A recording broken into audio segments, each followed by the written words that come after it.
மோனிஷா. ஒன்றாம் வகுப்பு படிக்கிறேன். நான் மாத்திருக்கதை சொல்ல போகிறேன்.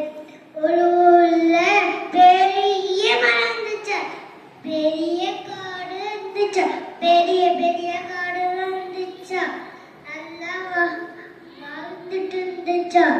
நல்லா சிரிச்சு சந்தோஷமா இருந்துச்சு.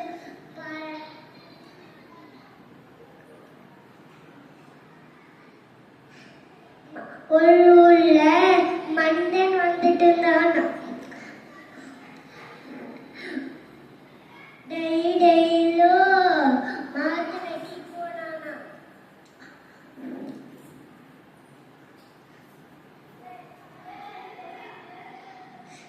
மழை பெறப்பம் மழை பெருப்பும் சுத்தமான கட்டி எங்கள் கெட்ட கட்டி எங்களுக்கு தந்துட்டு சுத்தமான